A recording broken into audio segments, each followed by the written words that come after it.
Welcome to Inside the Firm, a podcast dedicated to small business owners and hosted by entrepreneurs, Alex Gore and Lance Cayko. Each week, they take you on their journey of how to start, run, and grow a business by bringing you inside their architecture and real estate development firm. Get a behind-the-scenes tour of how these business leaders manage their clients and foster company culture while creating new and innovative projects. And now your hosts, Alex Gore and Lance Cayko. Welcome to another episode of Inside the Firm. I'm here with your main host, Lance Liggity Cayko. I'm Al Giggity Gore. Those are college nicknames from back in the day. Now you are inside the know. Wow. I haven't used those in a while, but all the college friends will know those. Lance? Jiggity Joel, if you're listening. Yeah. There's another one that you can't say. I can't say it. Yep. Not going to catch you off guard. Feel like you're already off guard. Al, with project conditions changing in limited time to get things done, it's good to have information at your fingertips. Those little fingertips right there, those digits. Huh. You know where you go? No. Where? ARCAT.com. It provides architects. That's you. Yep. Engineers. That's not me. Not me. Spec writers. Also not me. Contractors. That's Hey-o! you. With the most comprehensive libraries of building product content and designed so you can quickly access it efficiently. Even better, ARCAT.com is free to use. That's my favorite part. And it requires no registration. That's my second favorite part. So visit it today and access the information you need now. That's ARCAT.com. Check them out. They sponsor this podcast. We love them so very much. Yeah. So I'll interject now. If you're an architect, you probably want to do a great job. And that means making something cool for your client, for you, for your company. One thing that you can do to gain more control is to become a builder and to turn your clients into construction contracts and run your construction job well, and you want to make a profit. The problem is that it's daunting. There's a lot of steps to it. There's a lot of things you don't know. There's risk, right? You don't even know what you don't know. But we think it's wrong that you know so much of the building industry. You know so much of the building that you're designing. You know so much of your client's temperament, who they are, and what they want to just pass that off to someone else and to pass off those profits. Yep. So if you don't want to do that, go to Architect's Guide 2. It's Architect's Guide, and then I think it's just TO.com, and you'll get our Architects to Builders course so that we walk you through hand in hand the process of converting those clients, the process of starting a construction company, and then the process of executing a construction job well. Architectsguide2.com. Go check it out. Check that out. The other thing you should check out is Pella Luxury. You have never experienced a brand like this before. I'm telling you. Pella was just at my house earlier this week on Wednesday. They fixed a broken window that my plumber broke, and it was just not an issue. Piece of cake done. Awesome, awesome company. The collection of brands within the luxury division of Pella, however, though, are the conversation starters. They are the pioneers of the industry who provide window and door solutions to discerning architects, the building industry, and beyond. Even you contractors, take a look at Pella. They have decades of experience creating things no one else in the world is creating, and the collection of brands are brought together to complement and build on one another. You can go check it out at PellaLuxury.com/the firm. They don't push beyond limits. They set them. So explore PellaLuxury.com/the firm. Check them out. They're a sponsor of this podcast. Their windows are in my house. I love Pella. They're going in multiple projects that we're working on right now. Check it out. PellaLuxury.com/the firm. I'll even one up you. One up. I will continue to go break Lance's windows. Wow. Just so we can experience the excellent customer service with Pella. We have a 10-year warranty. Oh. Soccer balls. I want to see. Can I break a window? For living in a glass ball? house, my children are doing a terrible job at breaking our windows. Yeah. Maybe I should give Kyler some tips. That'd be great. Well, they skateboard like on the street on our private road, which is far. No. They need to skateboard in the dining room, right next to it. Like, yeah. Well, just do those kick flips where you fall like an old man and the board Goes like a rocket ship. About 6. My kids are so socially conservative that 6 weeks ago we left them home alone with money and driver's licenses and a car. No parties. Nothing. So how do you know though? Because my parents thought for the longest time that I was a good child. Number one, we don't have booze in the house, so it'd be hard. We just don't. Like, we'll have like a beer or two, or like like that's about it. Maybe a bottle of wine, but like it only lasts like a night, 2 nights, 3, something like that. Like, so we don't have a liquor cabinet. And there's no way kids can get liquor these days. Like you could in the past, but now it's like, they got that locked down. What's weird about the masks is like, feel like you could probably just kind of fake it pretty easily these days with these masks. Yeah. I mean, it's not. If I was a kid today and I had to wear a mask, you could get some booze. I'm not saying that's what I would maybe be doing. Okay, so let's establish. You have no idea if they had a party or not. They had no parties at the house. How do you know? Again, my parents thought I was a golden goose. I know my kids. They thought they knew me. You know what? As a parent, you keep living in that delusion. That's fine. It's how you get by. I think your parents. I literally hope your dad, Keith. I hope you're watching. I hope you and Sherry are watching this, and we get a comment from you or something because like. I just think Al's the favorite. I don't know if they thought that you were the good kid. I just think they have a very big soft spot for Mr. Al Gore because he's the favorite. He's not even the baby, and that's what's hilarious. Do you want? I mean, kinda, but not really. No. I can put suspicion in your head only if you want. And are you also doubting Old Man Rivers' skills about just knowing? But maybe the soft spot is like, well, we know he's Nah, they admitted that sometimes they would try to freak me out randomly to catch me. Okay. Yeah. I buy that. Yeah. Anyways. Okay, the next time we leave the kids home alone. Have me drive by? Yes. Oh, yeah. Yeah, I'm just picking something up from the garage, guys. Hey, your dad told me to stuff. Hilarious. Yeah. Hopefully they bribe me. Al. With booze. $20. I might take it. Who knows? Lance, I saw nothing. I didn't see nothing. Depending on what they're Good kids. Good kids. Well, you were right. You were right. Wow, these kids are good. God, I want to do that. We should almost do a bet.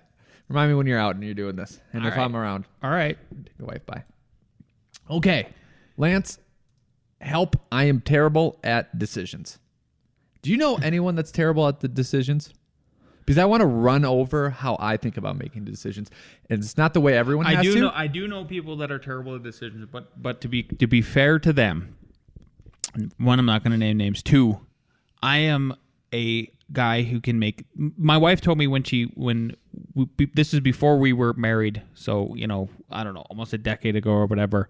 Like, you were my favorite client to work with, Lance, when I sold you your first house because you were such a good decision maker. You would just, boom. It was just instant decisions. Yeah. So I'm biased in that I feel like I'm a superior decision maker. Yeah. With my first real estate person, it was like, I don't know how to convey to you, but this is going to be extremely simple for you. Mm-hmm. I'm going to find the house, make a decision, and then buy the house immediately and then move in as quick as possible. Okay. But for people that have a harder time making decisions, I'll tell you a couple stories and then hopefully adapt it to yourself, and maybe Lance has some insight too, right? So if you have problem making decisions, I think you're looking... Decision-making problems. Yep. I think you're looking for the answer, and that's never what I'm looking for. Especially in harder decisions. I'm going to go over easier decisions, but then on harder decisions, I'm never thinking, what is the answer?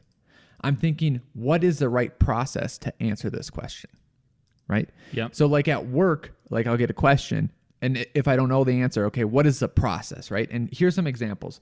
A friend of mine was redoing the systems of their business, right? And they were like, it's a lot of work.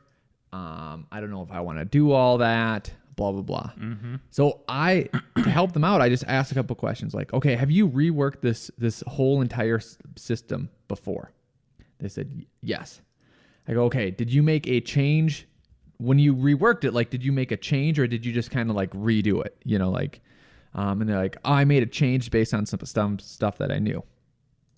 Okay, was it hard or easy? They go, it was hard. Okay. Afterwards, did that rework? Were you happy with it? Did it make a difference? They said yes. I go, okay. Now you're doing a similar thing, changing up your system. Do you have an idea of what you want to improve it?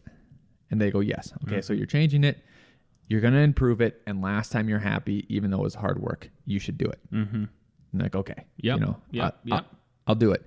And then I go, once you run through whatever process it is, it doesn't matter what else comes in. The decision has already been made, right? So let's go to like a more like life personal, and then we'll go even to like the trivial, right? So people know I'm in jiu-jitsu, and I was like, okay, Who knows this? I think you, some other people. His name is Champ. And I had the decision, should I do a tournament or not? Yeah. Right? Tournaments are difficult, and the prep work to a tournament is difficult, right? And after I was done, coach was actually talking in front of people, and he goes, I've been to many, many tournaments where, you know, people sign up and then they just won't show up. He goes, your first opponent is yourself, right? That's the first opponent. Even like the morning of driving down there and being down there, I was like, why am I doing this? I am 36 years old. I'm a dad. I have 2 kids. I got a wife. I got a firm. Like, why am I, for people who don't know, I'll use the line, why am I wrestling around with people? Dude, and the best part about it was I had a dream that his tournament went so well. I purposely did not text him over the weekend because I was like, I want a surprise. I need to see Al animated on Monday. I had a dream that he was so good he went pro. Yeah, so good. Which did not happen. I did all right. I did fine. I did well. But but afterwards, after the tournament, I was like, why would I not have done that, right? And when I was actually talking to the other person about the work decision, I go, okay, here's how the decision went for me in jiu-jitsu, and I'll tell you why. So, I was like, okay, should I do a tournament? Why do I want to do a tournament? Well, I might tell someone to do a tournament. I might tell some of my peers. I might even tell my kids to do a tournament. I know that I'm the person. I will never tell someone to do something that I've never done before. So and then I know, like, I will probably tell my kids to do this. So did I do it? Now I can say yes. So after that point, when I said, never tell someone to do something you won't do, I was like, okay, now I have to.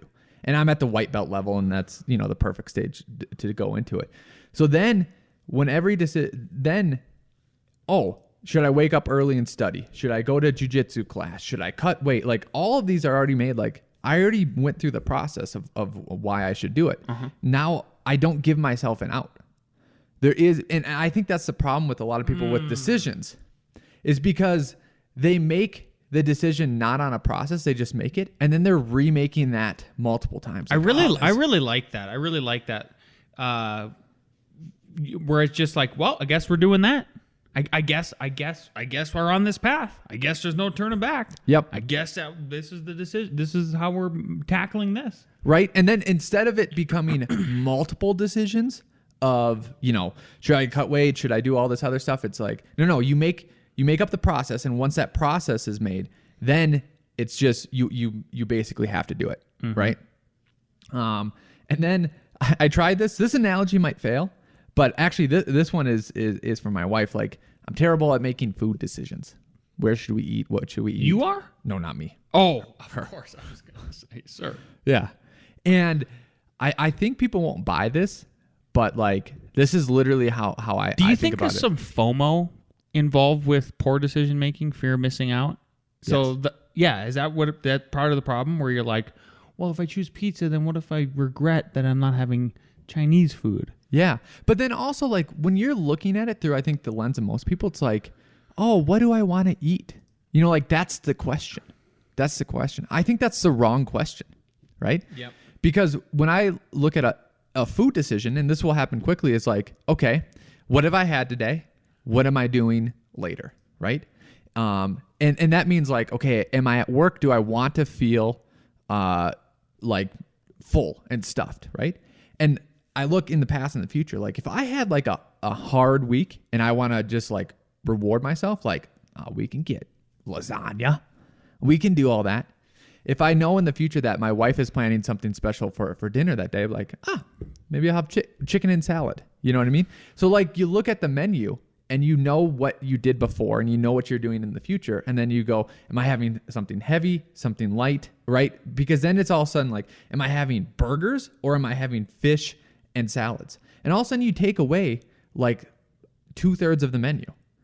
Now you reduce it to 1/3 of the menu is like your salad options or your heavy options or your, fish options. And, maybe it's meat, it's chicken and fish, or you're going like, heavy, or you're going light and salad. So like, okay, limit it down to that. And now you only have a couple to choose from. Then maybe you can go on your taste buds and what you want. But I think people are only thinking in the now. You know what I mean? Yeah. And so here's how I would relate this to. And it's a ping pong of decisions. Yeah. Here's how I would relate this to your architecture clients is. That's why I think it's so important to be very distinct with your contracts, distinct and clear, and show them here are the different, everybody has different phases, right? Some people, I saw one gentleman in the Entre Architect community this past week basically lay out that he does a 3-step process. There's, so in other words, he shows you the floor plans, you get to comment on them, and then he makes those changes, moves right into elevations. You get to comment on them once. Then he makes those changes, and moves you right into engineering. Engineering gets to make one set of comments. Boom, they're done. Like it's that restricted. So ours is a little bit bigger than that, with 4 phases: schematic design, design development, construction docs, permit documentation. And with schematic design, there's 2 rounds. Design development, 3 rounds, and then construction docs, three rounds with potentially with electrical in there, but then 3 with the engineer, and then we tie it graphically. That has really helped owners and then us just have a very clear and concise working method, so no one is taking advantage of anyone in terms of time. Right. And then to relate it back is when you are facing a decision, what is your method for determining the answer? That's what you need to ask yourself. What is my method for determining the answer? Not what do I want? What do I like?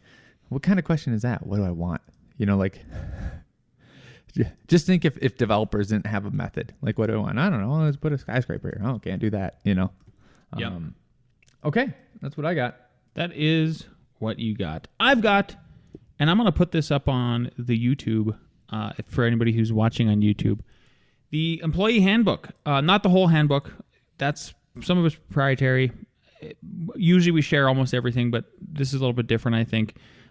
So our manual is complete. I'm super excited about it. I'm gonna do a short presentation for the firm today, hopefully at about 12:30.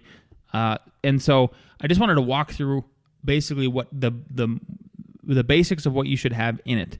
So on page 2 of ours, basically, is a table of context. So I'm going to walk everybody through that.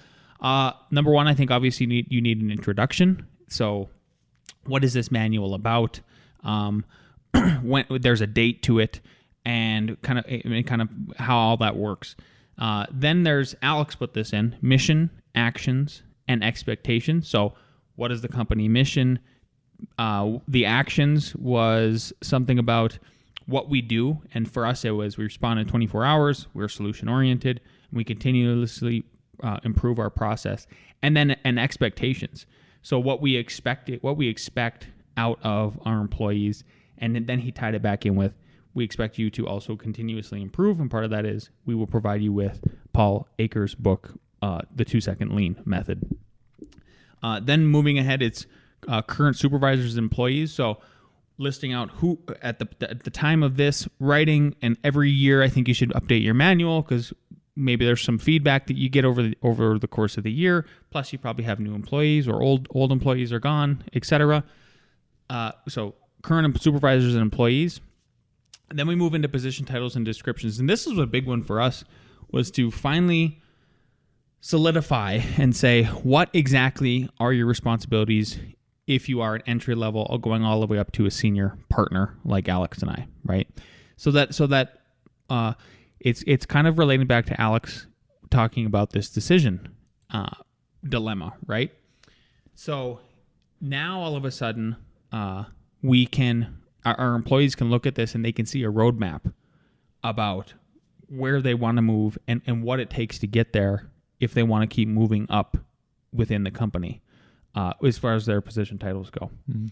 Then we laid out a corporate structure, and this was really interesting. So I could probably show this one on the YouTube. I'm comfortable with that one. And basically what it lays out is what our current staffing structure is, what our intermediate staffing structure will be, and then what our future staffing structure will be as it relates to growth when people are moving up, what it means for you responsibility-wise if you're a senior project manager, how many people are underneath you, senior partner, all of that kind of stuff. I think it's a good exercise for you for anybody to do to project into the future about how they want their firm to grow. So now there's a graphic component for that. 401k plan, you should have that written down if you have one. The healthcare plan, how it works, when you're eligible, when you're not. A general code of conduct, like what you expect from employees. Deductions legally enforced. What that means is, let's say there's some alimony or child support or some kind of state enforced, like they're garnishing your wages. It talks about how that's handled. A discipline policy. This one's pretty important. At our firm, we have a 3-strike rule. So meaning like, well, obviously 3 strikes, you're out. But you need to have a written method of somebody really screwed up. Like maybe they almost got you into a litigation or something like that. That is obviously a strike, a major red flag. Or what if they like got into like a verbal argument with a client or something crazy? There should be a write-up for that infraction, and then it's written, it's taken care of. It's put in there like a personnel file. But everybody understands like how severe that is and what happens when there's 3 strikes. Then there's some boilerplate stuff, equal opportunity employer statement with ties to like federal guidelines and stuff, a family and medical leave act. Again, this is tying to like federal guidelines, state guidelines, and then your own for us, it's F9 family and medical leave and the way we're tackling maternity leave, paternity leave, stuff like that. We list out holidays next, lunches. We do a paid lunch on Fridays, everybody knows. And then medical and other examinations, basically our policy. It has to do with like drug testing, if we do or we don't do it or whatever. Notice requirements to terminate employment relationship. This was a pretty good one, right? Everybody should know at your place of business the notice requirements that you want to establish for if somebody's going to leave, right? Obviously, courtesy and industry standard is like 2 weeks, but maybe you have something a little bit different.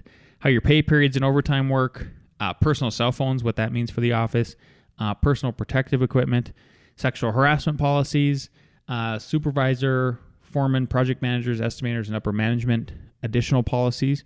For this one, what was interesting is we ended up putting in like, we have laptops for folks to, if they need to work remotely. Obviously, let's say they're working remotely for those 2 weeks and then they put in their 2 weeks. Well, you need to give that back. So we have something in writing about it. Any incident responsibility. So like if there's an incident on site, if somebody gets hurt, who knows? Any kind of strange things. They're parked on the side of the road. They're doing an as-built. And then all of a sudden a car hits them. Well, we need to write that up and kind of take documentation of that. The theft policy, if people are stealing. For us, it was more about the software side of things and really establishing that like anything on the server is not up for grabs. If somebody leaves and they want some stuff for portfolio work, I think we need to have that discussion. But a very clear, like, you know, the digital content, especially like a template, that's kind of worth a lot of money to a firm, right? Vacation and sick days policy, notice requirements for vacation time, drug and alcohol policy, when and then annual review. So when that occurs, what occurs during it, a moonlighting policy, and then finally satellite offices procedures. So for us, some of our staff are wondering, we are bursting at the seams up in Longmont. What happens if we try to do a Denver office, a office on the Western Slopes, an office maybe in Florida? How does that work? Where do you need to be in the mix in terms of qualifications for that? What levels do you need to be at? And then last, and certainly not least, is a bullet point and a page for acknowledgement. So basically holding their feet to the fire of like, okay, you've read all this, you're aware of it, sign it, date it, everybody's on the same page. everybody should do this at some point in their career. I want to reassure everybody, though, that we did not have this up until today. And we've been around since 2010, almost 11 years. Most businesses fail within the first 7 years, right? So I think it's okay if you're delayed a little bit in that sense, and you can't get to it. So it's okay to do it afterwards. It's also okay to do it right away. I think my biggest recommendation again would be to go to Exit Rich. I don't think it's Exit. Is it exitrich.com? Let me just look up here. ExitRichBook.com. Pick up Michelle Seiler Tucker's book. She is awesome. She's the co-author along with Sharon Lechter, and their book and their methods, and so you'll have like these templates to work for you. The idea is that you're setting up your firm for success in the sense of either an internal sell like we're trying to do, or you do an external sell and you literally sell the business. But if you have all of these pieces in place, the policies, the procedures, everything's clear, not only is it going to hopefully keep you out of anything litigious-wise internally, some kind of HR nightmare, but then you look so good and ready to be able to sell your business if you're at that point. This is a major component of what you'll need in order to do that. So that is what I have on that note now. Cool. Say something. I'm tired of talking. Okay, good. Ask me this question and I'm going to give an answer. The next question. Okay. You can see it. Oh, on the notes. Sorry, in the notes. I thought you were going to actually tee it up for me. No. Al, what is the real rate of inflation? So I hope you know, because I'm going to give an answer of 8%. Well, sir, I have a little article to read you. The headline is, Inflation rises at highest rate since 2008. Core inflation, highest since 1982. High inflation and weaker job growth has analysts now fearing stagflation. By Kevin Ryan of Unbiased America. The Consumer Price Index, or CPI, rose 0.8% in April, bringing the level 4.2% higher than a year ago, the largest increase since 2008. The increase was much higher than analysts and the Fed had expected. Quote, I was surprised, end quote, Federal Reserve Vice Chairman Richard Clardia said in an interview shortly following the release. Core inflation, which excludes energy and food, how convenient. How convenient is that? the stuff that literally, I mean, seriously, what the hell? Because like that's the core of what people are doing every day. Especially if you're just in the work in your whatever you would define as working class American. Food, I gotta eat and gas, and my car's gotta eat. Yeah, and then also and I don't heat they my exclude house. Like they're not even mentioning that they exclude tuition and housing. Right, they're not even mentioning that in this article. So it's like so they're excluding the two things you spend your most money on daily, and then they're excluding the biggest things that you spend the majority of your money on. Like this is 1984 crazy world. Yes, double speed. Yeah. Yeah. Literally, like the things that matter. We're not going to Newspeak. That's what it's called. Yeah. Okay, and core inflation again, which include energy and food, hilarious, plus the other stuff that Alex just talked about, was even more surprising, growing at 0.9% in 1 month. That's actually a lot in 1 month. Highest increase since April 1982. The number follows an April jobs report last week that was so bad, people called it the worst miss ever. Just 266,000 jobs were added in the month, far worse than the 1 million that had been expected. Holy cats. That is the worst miss ever. The only other worst miss ever, didn't Fauci throw the ball out? Oh, it was just horrible. Yep. Yeah. I should add that in. I mean, that was like a Tebow throw. Do you remember that Tebow throw from Denver? I don't remember Tebow's throw. He literally dropped back. It was in practice to throw a bomb, and it wobbled. It was like a 10-yard wobble duck. Well, I hope he does well as a tight end. Yeah. The weak job growth and high inflation has some analysts starting to worry about stagflation, something not seen since the days of Jimmy Carter. From Reuters, quote, the collision of higher inflation and weaker job growth has echoes of the damaging stagflation of the 1970s, gas lines, and would be the worst of both worlds for a central bank charged with maintaining both high levels of employment and stable prices, end quote. The problem for the Fed will be how to rein in inflation without worsening the jobs picture, because they have to raise interest rates. Normally, the Fed increases rates to cool down, there you go, inflation when the economy overheats, but doing so can also slow the economy and hurt job growth. Al is showing me Tebow's throw right now. Backs up out of the pocket. I can't believe you throws found it out. Wow, Eh. that was a wobbler.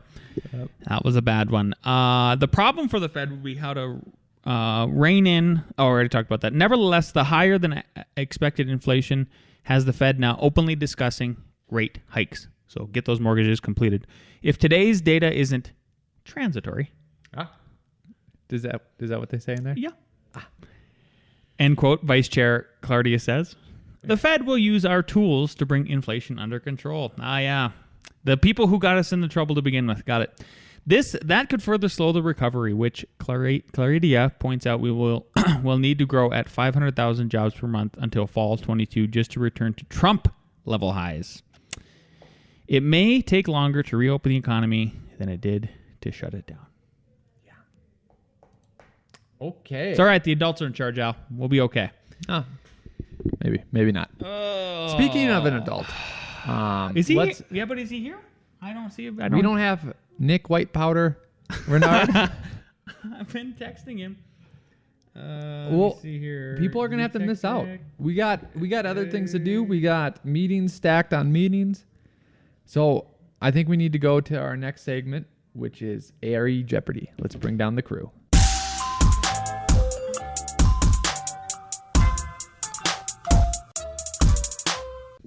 Question number 1. A horizontal grouted element within masonry in which reinforcement is embedded is called N. Is it A, masonry beam? Is it B, embedded beam? Is it C, braced beam? Is it D, bond beam? Which is the answer? That is what we're seeking. All right, lift them up. What is that? B, D, A, B. It is D. It's bond beam. It's bond beam. Okay, question 2. The top plate of the double top plate used in SIP construction is called A. Is it A, a top plate? B, a head plate? C, a connecting plate? Or D, a cap plate?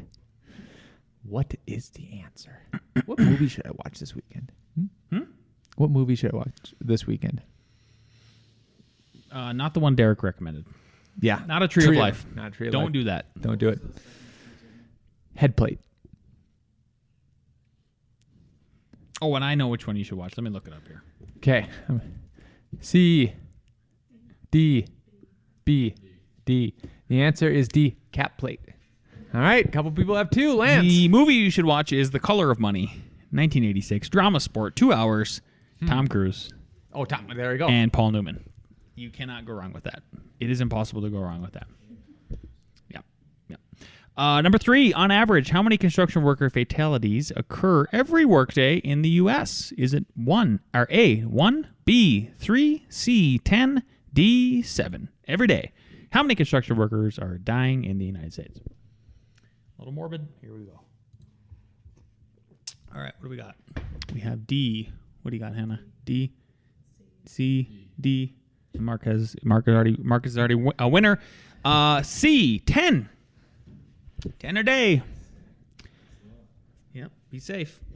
Number 4. What is the most common cause of failures involving cast-in-place concrete? Is it A, design deficiencies? Is it B, equipment failure? Is it C, premature removal of shoring of formwork? Or D, improper stockpiling of construction materials? What could it be? What could it be? What do we got? We got C, A. Correct answer is C. All right. Yeah, what do we got? We got 2 correct. 2 2, 1. All right. All right, Three-way tiebreaker. tie. Markitect. So Mark's going to ask the Come question. on The quickest one to down. write down the answer wins. Once someone tries, the other 2 get a try before that person can repeat. Here we go, Mark. Are you gonna watch and judge? I'm going to watch and judge. Okay. What is the maximum projection into the required egress width that a door is allowed to project when fully opened? Jason answers Bam. correctly with 7 inches is the answer. Wow. All right. Where are we going to eat? Bad Daddies. Oh, That's a good great, call. Good great call. call. So, speaking of great calls, go to Architect's Guide 2 if you want to learn how to become a builder from architect to builder. Go check that out. That's as great of a call as going to Bad Daddies for lunch. Lance? Yeah, thanks for listening to today's episode. If you didn't already know this, Inside the Firm now has a YouTube channel, so you're probably watching it here, where you can actually watch the episode if that's who you prefer. Subscribe now for a chance to win a piece of Inside the Firm merch. However, if you prefer podcast style, it would mean the world to us if you could leave us a 5-star review. If you enjoyed the episode, that's how more people find the podcast and how we can spread more value. Either way, follow us on social media. We're at Facebook, LinkedIn, and Instagram at ITF Podcast. Thanks for joining us at Inside the Firm for another great episode.